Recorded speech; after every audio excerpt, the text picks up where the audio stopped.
Um, Good evening, ma'am. Good evening.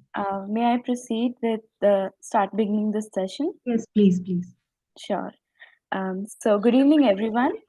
I'm Lisa Gupta, the host of today's session. I, on behalf of the whole team of Just Corpus, welcome you all in today's session on sexual offences against women, analyzing the legal framework under new criminal laws. Before we delve into today's discussion, let me provide a brief introduction of Just Corpus and the eminent guest speaker of the day.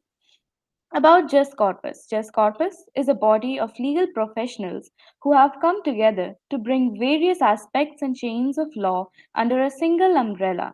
Just Corpus, an edtech platform set up in 2020, has a wide reach of over 600,000 clicks per month on an average basis on our website. The inspiration was derived from the ever growing need for law students.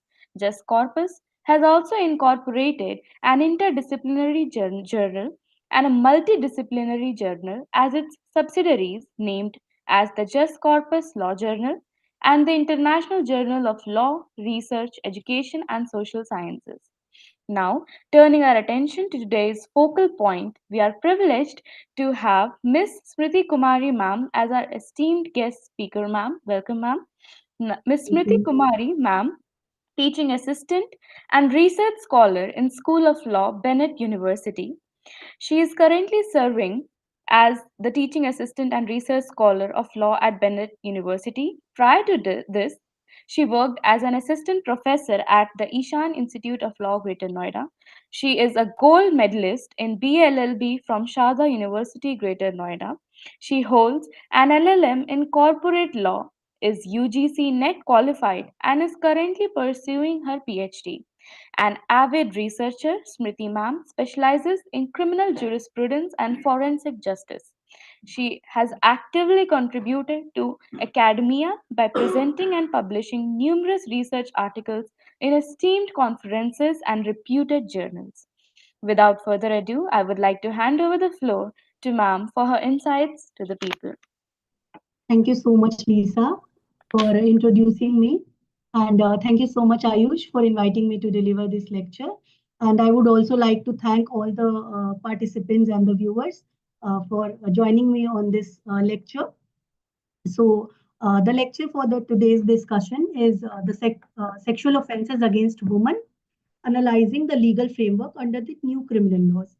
This is a very much debated topic because if we see the data of the National Crime Records Bureau and we see the international and national discussions, then crime against women is on rise in India. If we compare the data from 2018 to 22, then there is a rise of 4% in the criminal cases against women in India, particularly sexual offences. There was a brutal Kolkata Arjikar College gang rape, which is like much debated. Why there is so much crime against women in India, and we need to know all the newly implemented provisions of the Bharatiya Nyaya Sanhita, which talks about in chapter 5 talks about the sexual offenses against the woman. So we will be discussing all this in the today's lecture. So the points of discussion for the today's lecture is particularly with reference to the sexual offense against women. What is the objective of bringing new provisions related to sexual offenses against women? We'll be discussing about that. Then we'll be discussing about the various provisions which are related to rape, and then gang rape and sexual intercourse by husband, by a person in authority, and by employing deceitful means or under the pretext of marriage, on the basis of false promise. So all this we'll be covering in today's lecture, and then we'll be talking about what is new there in the Bharatiya Nagrik Sanhita. What new provisions have been added, that we'll be talking about, and then what are the scope for improvement, what changes we can make. So after deliberations and discussions only, we'll be able to identify the areas for which we need to work on. So all these things we'll be discussing in the today's lecture, and then at the last I'll be taking the queries. Okay, so the purpose of inserting the new chapter under the chapter 5 was to uh, changing and bring together the various laws and provisions related to the sexual offenses, include the latest advancements and the concepts, and make the criminal laws gender neutral. This was the stated objective. And we'll be seeing that whether these objectives have been fulfilled or not. And then there are various various offenses relating to women have been compiled together in one chapter, which is chapter 5 of Bharatiya Nagrik Sanhita, and name of the chapter is Offences Against Women and Children. And in part 1, particularly, it talks about the sexual offences against women. And then various offenses like assault, criminal force against women, sexual offenses causing miscarriage, etc., which were earlier under Chapter 16 and Chapter 20 of IPC, which were offenses relating to miscarriage. Now, all these have been compiled and brought together in one particular section. Earlier, these sections were scattered, and they were particularly in the offenses relating to human body, but now it is been compiled together in one section. The one objective which was to make the laws gender neutral, that has not been yet fulfilled. So that we'll be seeing. So then the implication of such restructuring is that the BNS does not recognize the sexual offenses unless they are committed against a woman. So if we see the sections particularly, the heading of chapter itself says of offenses against women and children. Then the first part is of sexual offenses against women. So it is not gender neutral yet. It only talks about the offenses against women. However, the change has been made in the context that whoever word is being used. So any person like a trans person or a man or a woman, anyone can be an offender, but the victim is only going to be a woman, not a man. So it also renumbers the existing provisions and attempts to harmonize the treatment of the gang rape of minor women with the POCSO. So in the POCSO, there are provisions which are age specific. So that we are also trying here in BNS to make the age specific provisions and harmonize the law with the POCSO. Then let us talk about the first section of this chapter, which is section 63, which talks about rape. So there is not much change in the old section under section 375 of IPC. Everything is same. Only one exception, exception 2 has been changed, which we'll be seeing in the next slide. So, if we talk about the rape, then it says, section 63 says, a man is said to commit rape. There are four processes through which one can commit a rape. So, in one case, it is penetration, like when he tries to penetrate with his penis into the mouth or vagina or urethra or anus of by himself, or he makes the woman to do so with the man with him, and or either he tries to make any other person to do so with the woman. So in that case, this will amount to a rape. Then when the man tries to insert some object to the above mentioned parts, like vagina, urethra, and anus, then that will amount to rape. Then, if he tries to manipulate any of the body part of the woman in order to cause penetration, then that will also rape. Then he tries to apply his mouth to all the above mentioned parts except mouth, then that will also be considered as rape.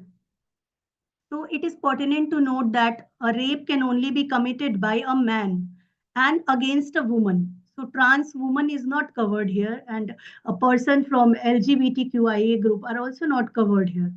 But if we see the definition of gender, then it includes the third gender as well. So this is one ambiguity which is here in the rape laws. So then, if we see if these four acts are committed, and there are seven circumstances under which if these acts are committed, then that will amount to rape. So what are these provisions? So when these things are done against the will of the woman, if it is done consensually, then that is not rape, obviously. So if it is done against the will of the woman, then that will amount to rape in the first case. Then if it is done without her consent, that is also rape. So consent should be unequivocal, right? It is also provided in one of the provisions. So then, with her consent, when her consent has been obtained by putting her or any person whom she is interested in under the fear of death or hurt, in that case, it will amount to rape.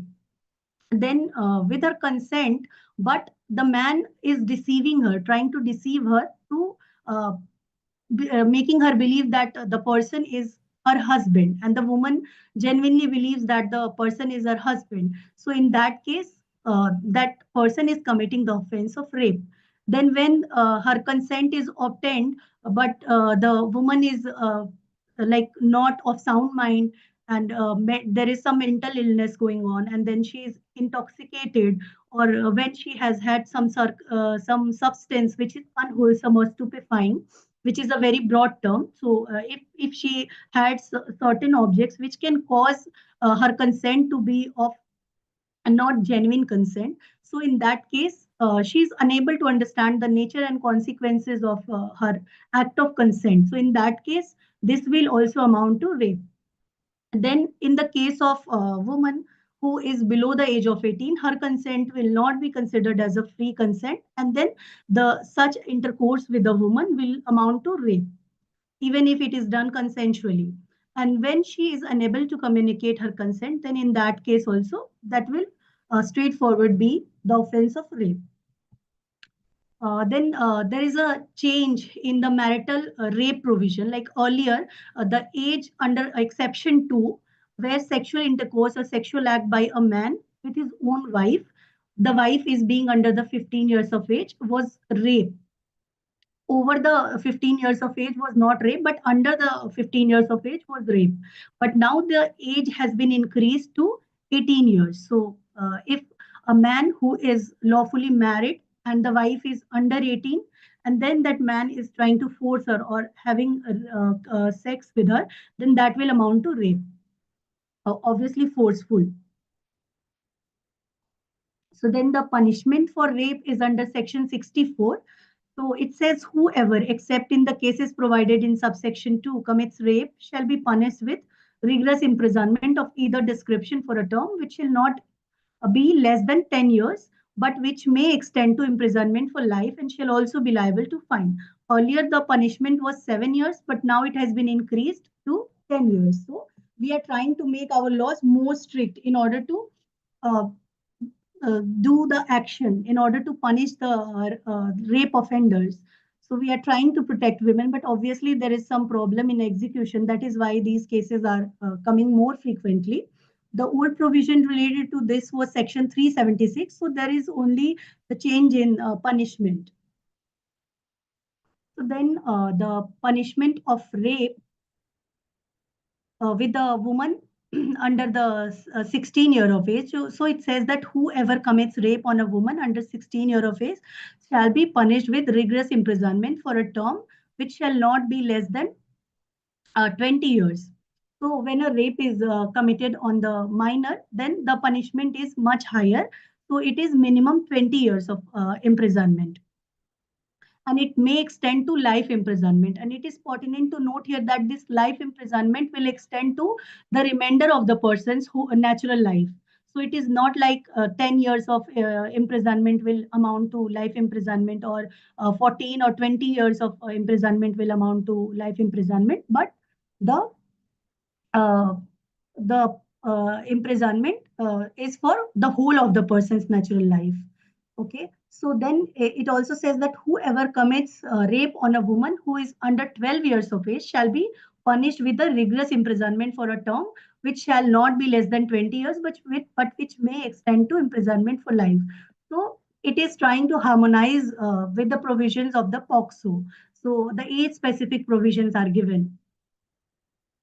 Then the next part says punishment for causing death or resulting in persistent vegetative state of the victim, which is dealt with under section 66. So it says whoever commits an offense punishable under subsection 1 of or subsection 4 of section 64, and in course of such commission inflicts injury which causes death of the woman, and then causes woman to be in a persistent vegetative state, which means coma, So that person shall be punished with imprisonment not less than 20 years. And it may extend to imprisonment for life also, which means the imprisonment for the remainder of the person's natural life, or the most severe punishment can be the capital punishment. So it means that it is limiting the scope of remission. There will be no scope of remission by the state. So the punishment is severe. It also raises some concern about the fair trial of the accused also, because they cannot get their punishment remitted. So then section 67 talks about the sexual intercourse by husband upon his wife during separation. So it talks about two circumstances. In one circumstances where the wife is living separately under a decree of separation, or in other case when she is living separately otherwise. There is no legal decree or order, but she is living separately. So if in that case the husband is trying to uh, force himself on the woman and tries to have intercourse, forceful intercourse, then that will amount to rape, right? So, but it does not, no, it will not amount to rape, sorry. It is a punishable offense. Obviously, it does not amount to rape. That's why it talks about sexual intercourse by the husband upon his wife during the separation. It is a punishable offense, but it does not amount to rape. So the punishment for it is it extends to 7 years, and it can also the person can also be liable to fine. So the minimum imprisonment is 2 years and maximum imprisonment is 7 years. Earlier also there was a same provision. There is no change in this provision. The old provision was given under section 376B, and the punishment has been only increased. Earlier the punishment was 2 years. Now it has been increased of a maximum 7 years. Then section 68 talks about sexual intercourse by a person in authority. So the person in authority means someone who is having power over the other person. And it also means the person with whom the victim is having fiduciary relationship, a relationship which is based on trust. So it particularly talks about the public servants, and then superintendent of the jail, and then the staff of a hospital, or management of a hospital. So if these person rape someone, or not particularly rape, but they try to have sexual intercourse or induce or seduce someone, so that will amount to a punishable offense under section 68. So the punishment for this is the rigorous imprisonment of either description for a term which shall not be less than 5 years, but which may extend to 10 years. And they shall also be liable to fine. Then section 69 talks about sexual intercourse by employing deceitful means. So section 69 says whoever tries to deceive a woman, or by deceitful means making promise to marry a woman without any intention to fulfilling the same, has sexual intercourse with her, and such sexual intercourse not amounting to rape shall be punished with the imprisonment of either description of a term which may extend to 10 years, and shall also be liable to fine.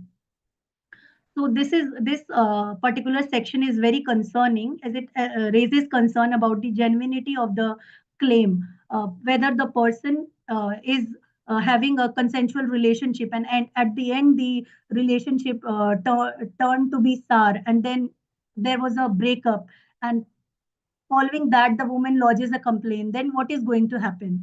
That is a concern. And this is also a very gender specific provision, so that this provision will be prone to misuse, and this is a new provision. Earlier no such provision was there. Earlier such cases were considered as rape, where the person was on the false pretext of marriage used to had intercourse with the woman, then such case would amount to rape. Right, so punishment could be severe also, but this provision is also trying to limit the punishment. So the maximum imprisonment is 10 years. It could be 1, 2, 3, any term, but 10 is the maximum term. And then this provision is also somehow overlapping with the earlier provision, which is the sexual intercourse by a person in authority. But if we see, the punishment here is much lesser. Like minimum punishment is 5 years and may extend to 10 years. But if in this case, where sexual intercourse by employing the deceitful means. If in this case the prosecution is trying to get the maximum imprisonment, then the right to fair trial will definitely be violated.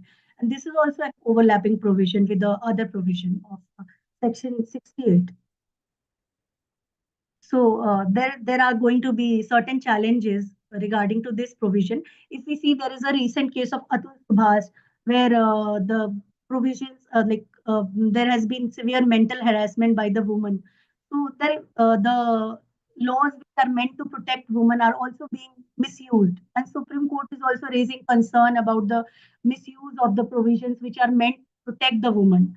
So here also the judiciary task will be much more tiring. They have to examine the cases very carefully in order to decide the sentence and decide the genuinity of sentence. There could be a circumstance where earlier the intention was of marriage was there, but later on it turns out to be like due to some unavoidable circumstances the person is not able to marry. So what happens to such genuine cases? If the verdict of woman is being taken, then in that case, the rights of men will be violated. So it is very important for us to balance the right of both the parties. So this is a concern. So then there is a provision of gang rape under Section 70. So earlier the provisions for gang rape were scattered. There were many provisions in Section 376D, 376DA, and 376DB. So there were provisions relating to older women and then below the age of 16, 18 years. So and there were different provisions, but now there is uh, one provision only. So there is a same provision for a woman above 18 years. So minimum imprisonment is 20 years or imprisonment for life. And the old provision for this was section 376D. So in clause 1 it talks about the woman above the age of 18. If the she is a victim of gang rape, then the person who is committing gang rape will be punished with minimum of 20 years of imprisonment or life imprisonment.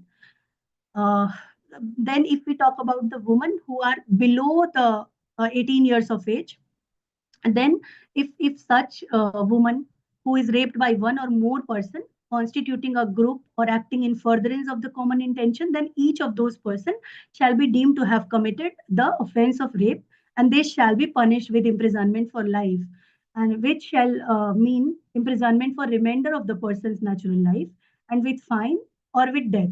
So this is a new provision. Earlier, the provision was for the woman below the 16 year of age. Now it has been increased. So all the women who are below the 18 years of age or 18 to 16 years of age and below that, they all, when they are a victim of rape, then the imprisonment will be minimum imprisonment for life and the imprisonment for the all the natural life of the offender, and maximum imprisonment can be the death penalty. So the old provisions I've already talked about. And then there is this last provision, which is a punishment for the repeat offenders. So Section 78 says whoever has been previously convicted of an offense punishable under 64 or 65 section or 66 or 70 and is subsequently convicted of an offense punishable under any of the said sections shall be punished with imprisonment for life, which shall mean the imprisonment for the remainder of the person's natural life or with death. So it tries to maximize the punishment. It basically talks about the habitual offenders, habitual rapists. So this is same as the old provision under section 376E of IPC. So there is no change in this particular provision. And then there are few judgments which have been successfully implemented, or the verdicts from the judgments has been taken and included in the BNS. So in the state of Jharkhand versus Shailendra Kumar Rai in 2022, the Supreme Court said that the per vaginum or the two-finger test, it, it is not a good test and it must not be conducted for establishing the rape or sexual violence. And when it is necessary, then it can only be done in cases when it is medically indicated, but it is not a good practice. And Supreme Court also provided certain guidelines which tries to make sure that the rights of women is not violated. There is a concern about the woman which is like sexually active. So in the two finger test, the sexually active women's were like not considered as the rape victims. So this there are certain concerns in this test. So this test is still being done, but Supreme Court has severely criticized this case in this test in this particular case. And then it is also said that any medical practitioner who is not following the guidelines given under this particular case in the conduction of the per vaginum examination, then that person will be held guilty of professional misconduct. So then there is another case of Pramod Suryabhan Pawar versus State of Maharashtra, 2019. So in this case, the Supreme Court held that sexual intercourse pursuant to false promise to marry will be amounting to rape, but the genuine promise to marry and if someone is not able to fulfill the genuine promise to marry, then that will not amount to rape. So the court will have to decide the cases carefully. So then there is another case, Independent Thought versus Union of India 2017. So in this case, a Supreme Court held that the sexual intercourse with a wife below the age of 18 constitutes rape. But the provision under which it was being dealt, like the 375 exception 2, so there the age was 16 years, 15 years. So now it has been increased to 18 years. So if any person who is lawfully married and then they are forcing themselves on the minor wife, then that will, if the person is below the 18 years of age, then that will amount to rape. So this has been successfully included in the BNS. So then we need to see that what is new in the Bharatiya Nyaya Sanhita. So there is a age-based classification of the rape victims from IPC and POCSO, and it prescribes the different sentencing options also for the rape of minor. Like it classifies victims under the ages of 18, 16, and 12 respectively. So it tries to harmonize the provision with the POCSO Act. So then the provision for gang rape of a woman under 18 years of age was not there. It was earlier 16 years of age. So the woman between 18 to 16 are now also being included. And then the age of consent for a married woman has been increased from 15 to 18 years of age. So then there is also new provision to penalize the sexual intercourse based on the deceitful means uh, or on a promise to marry a woman without having any intention to fulfill the same. So earlier, such cases were used to fall under the rape provision, but now there is a specific provision. So it is very limited in nature, but also there are, this is prone to misuse. So then the gender neutrality of offender is there, but the gender neutrality of the victim is not there. So anyone can be an offender. There are the BNS several times uses at several instances uses the term whoever. So whoever is committing the offense, whoever is doing this. So in that case, anyone can be offender, but only the woman will be a victim. So the provision is not gender neutral. And then there are several scope for improvement also. The first thing which I'm talking repeatedly, it might sound repetitive also, that gender neutrality is a big concern. Like rape laws should be gender neutral, and sexual violence could be against anyone. In particular, trans women are also very prone to sexual violence. There are so many cases of sexual violence against trans women. So those people are not included. Transgender persons are not included. Man is not included. So there could be instances of sexual violence against any of them. So that is a concern. And it was also a stated objective of the BNS that it is going to make the sexual crimes gender neutral, but it is not able to fulfill this objective. So then the BNS also does not prescribe the death penalty for the gang rape of the older woman. So gang rape is a severe crime. So there should be a death penalty also for the gang rape of the older woman who are above the 18 years of age. But it is only providing 20 years imprisonment. So that is also a shortcoming on which we can work upon. So then there is a provision related to sexual intercourse by a person in authority and sexual intercourse by deceitful means. These provisions are overlapping, same in nature, but the uh, imprisonment or the amount of punishment is very different. In one case, they are providing minimum 5 year imprisonment and maximum 10 years. In one case, they are providing up to 10 years. So the provisions are overlapping, but the amount of punishment is very different. Okay, and there is also this section is also prone to misuse. So this can be misused when the man is genuinely like promised or they are in a consensual relationship and they're sexually active, and then the woman is having a breakup and challenge and trying to punish the man and charge him under this provision, then that will violate the rights of the man. So this provision is very like we need to think about it, and there will be several challenges in this provision. Then section 69 says sexual intercourse by employing deceitful means. It raises concern about the misuse of said provision, and it also proves that the women are prone to manipulation. It tries to overpower the autonomy of the woman. So the woman can be very easily manipulated by anyone. They are like they're very weak. It tries to show them in that lens. So, and also there is no provision for marital rape against a woman over the 18 years of age. So that is also a big concern. Like marital rape is very common thing. So there must have been a provision for marital rape as well. That is not there. So these things are about which we can work. There is a scope for improvement. Thank you so much. So the questions are most welcome. Thank you, ma'am. It was indeed an enlightening session. Um, Ma'am, with your permission, we have invited all our participants to engage in question and answer round, where we have collected several questions, of which we have carefully selected the most pertinent ones. So, if I may proceed with the first Sure, question. sure, sure, please. Despite having stringent laws on sexual harassment, why does the number of cases of sexual harassment is not decreasing? So, what is your Okay. opinion of the same, So please? there could be several reasons for this, like why the sexual offenses are not. This is a concern which I also talked about in my lecture.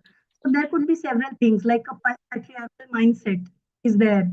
So then there is a lack of education, lack of awareness amongst the people, and then the laws are stringent.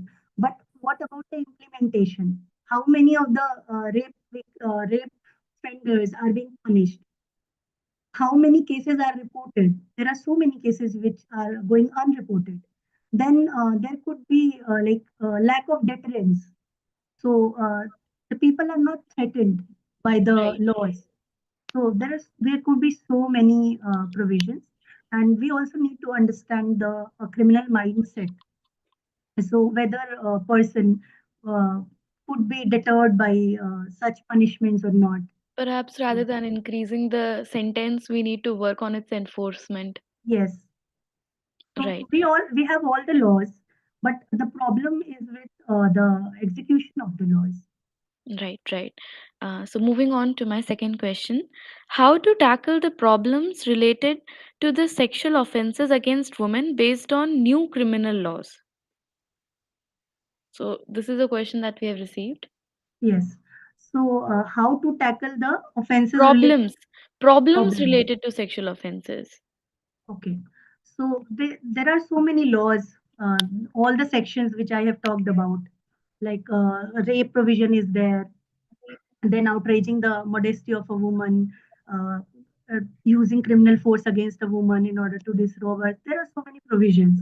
So you can report the case to the police, and there are certain laws under which you can charge the person. Okay, so Right. Moving on, are the laws biased in context with the recent Atul Subhash case? yes, definitely the law is biased. There are so many remedies for women, but what about men? there is no remedy for a man. So I am a very strong advocate of gender neutral laws uh, relating to sexual violence. So that is there, no denial. Right. Um, Moving on with the fourth question. In the context of sexual offenses against women, how effective do you believe the current legal framework is in addressing the complexities of consent, and particularly in cases involving vulnerable groups such as minors or individuals with disabilities? Are there any areas where the law could be improved to better protect these groups? Right. So if we talk about the consent, then the consent is being talked about under Section 28 of the BNS. So it talks about certain circumstances under which consent will not be considered as a consent. So when it is given under the fear or a misconception of fact, that is not consent. Then if it is given in the state of intoxication, then that is not a consent. If it is given by a minor person under 12 years of age, then that is not a consent, valid consent, right? So if we talk about the marital rape provisions, in that case, the consent of a woman under the 18 years of age will not be consent.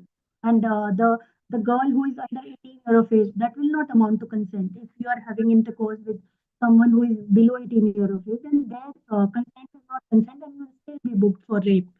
So that is there. So the provision of consent is not very clear. So whether when a woman is having consensual sex and then again she is charging the man, then the man will be obviously booked. So that problem is there. Then if we talk about the physically, what was your question? The other part of the question, Disabilities, mental or physical disability, right? right. Yes. So if we talk about the mental illness or physical disability, then under Section 64 K, it talks about the rape with women suffering from the mental illness or physical disability. So there is a imprisonment, rigorous imprisonment for not less than 10 years or life imprisonment is there. So yeah, so that are all the provisions there. All right, ma'am. Moving on. As the Supreme Court recently showed concern over rape charges on the end of long consensual relationship, do you think the new criminal law, specifically Section 69 of BNS, is a provision that can be easily misused and misinterpreted? Yes, definitely, it can be easily misused, and even if the provision was not there, but the rape law was being misused by the woman. There are so many cases of misuse, and Supreme Court itself has raised concern that women are misusing, and it is a general practice also. अगर आप किसी divorce के lawyer के पास जाओगे, then they will ask you to frame the person under all the related sections. So that is a very general practice. Women also try to misuse the law in order to fulfill their own wishes. So, obviously, it is prone to misuse, and the court should be very careful while examining these cases. The strong evidence should be there. Only the word of the woman should not be taken. If it is combined with some other, like there is some other motive, if it is visible, then it should be very carefully examined. If only rape is there and the victim is like traumatized, then what might be taken and with reciprocation with some other evidences also. So, but the court is like need a very careful examination, and the sections and provisions are very prone to misuse also. Right, ma'am. Right. Moving on to the sixth question, Mhm. how can we curb the misuse of these laws for fabricating false cases against men and their families? Okay. So, this will be the task of the advocate and the task of the court to recognize the fabrication. So, if we see the Atul Subha's case, the concern is that the judge itself is not honest. So, the Right. judge itself is knowing that True. the fabrication of facts are there, but they're still supporting. So, the problem of corruption is there. The personal ulterior motives are there. So, we maybe need to do more rigorous examination of such cases and try to recognize the whatever the, the idea could be there, like the person, the court, and the advocate needs to be very careful. And the word of woman should not be taken for granted, obviously, in the cases of divorce specifically, where they are coupled with so many charges. So that is Very lucidly explained, ma'am. We have another question. Can you please explain section 69 again? okay. Yes. So should I share the screen again? You may, ma'am, if you wish. Okay. So what is the particular doubt there in the section 69, if I may I have know? not received a particular doubt. Okay. So section 69 is a new provision. It talks about sexual intercourse by employing deceitful means. So it says whoever by deceitful means making promise to marry a woman without any intention to fulfill the marriage. Okay, so just let me share the screen so that the person who is asking this question can be able to see the particular section. Okay. So can you see this? Yes, ma'am. Okay. So, see, it says sexual intercourse by employing deceitful means. So, it particularly says whoever by deceitful means, which means by making promise to marry a woman without any intention to fulfill the same. So, suppose A and B are a girl and a boy. So, A is a man and A is entering into a relationship by and in the relationship he is trying to deceive the woman.